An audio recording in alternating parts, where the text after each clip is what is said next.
Hola. So you might be wondering, why do they call these kind of buildings palapas? Well, in this video, I'll explain why, and you'll also learn why this kind of structure was commonly used by the native people from this local community.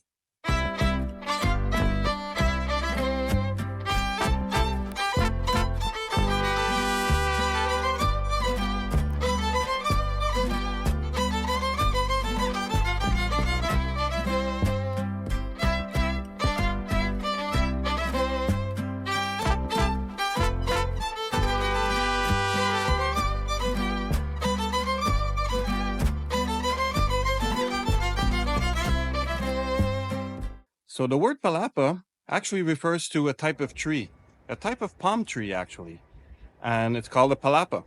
And with the palapa palms, they actually use these palms to do the roof of the building. So palapas are growing all over this mountain range, and they're quite easy to harvest. So let me give you an example of how one palm could be used for the palapa roof. So this is a palapa right here, not a very big one, just growing right by the trail, right below my palapa. There's more palapas all over. That's some over there. There's some mixed throughout the forest amongst the banana trees. So palapas are quite plentiful. So basically, when in preparation to build a palapa, well, the palms would be harvested usually in the month of February near the new moon. That's the time when the gravity is the strongest and the sap is pulled out of the palapa. So I'll just chop this down. So once that's cut down, which is quite easy to cut, we got ourselves a big palm. Let me just pick this up.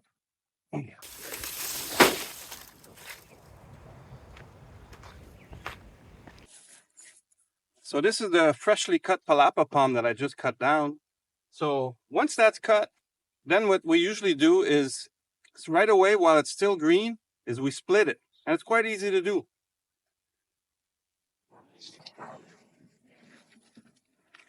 Gotta get it at this very tip.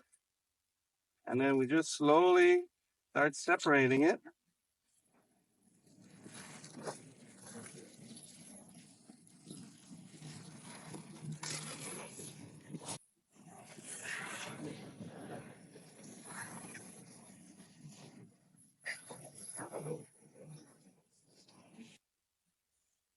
And there we go.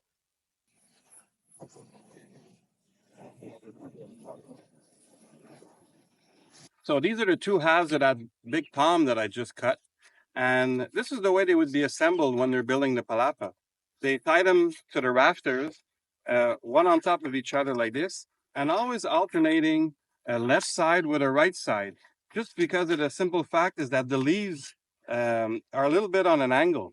So by having them alternating, so we got like this one, the leaves are moving on this angle, and then on the other side, it crosses on the other angle. So the leaves overlap each other, and it makes a very, very effective water barrier. So I'm going to bring these sections up, because even though I'm not building a palapa, it's very useful for doing all kinds of crafts.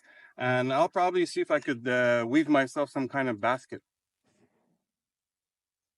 So the palapa is basically made of very, very simple local materials.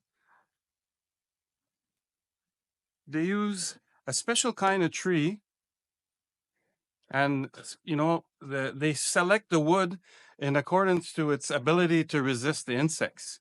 So the main frame is just these posts that are driven into the ground and make the basic frame of the palapa building. And then on top of that, these like rafters are put up.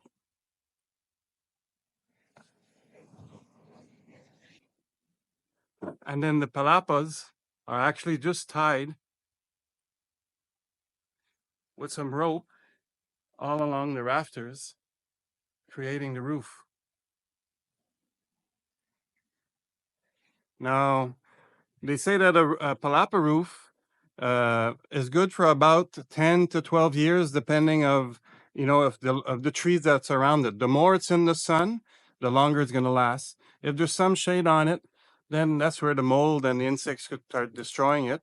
But you're good to get at least 10 years out of it. So palapas are a traditional way of building, and the locals have been building these kind of buildings for a long, long time. Now, I'm told is the reason they do these kind of buildings is especially in the summer months when it's very hot and humid. These kind of structures don't retain heat, and because of the airflow, the way it's designed, there's a lot of air that passes through it, so they stay cool. So that's the main reason that, well, maybe not the main reason, but one of the very good reasons why these kind of buildings are still commonly used today. And also, I guess it's the fact that it's all done with natural resources. So I hope you enjoyed my video and you have a better understanding why palapas are called palapas.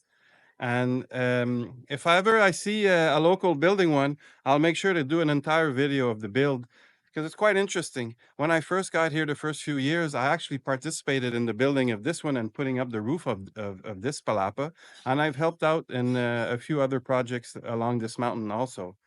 So definitely that'll be one of my future videos. So until next time, hasta luego.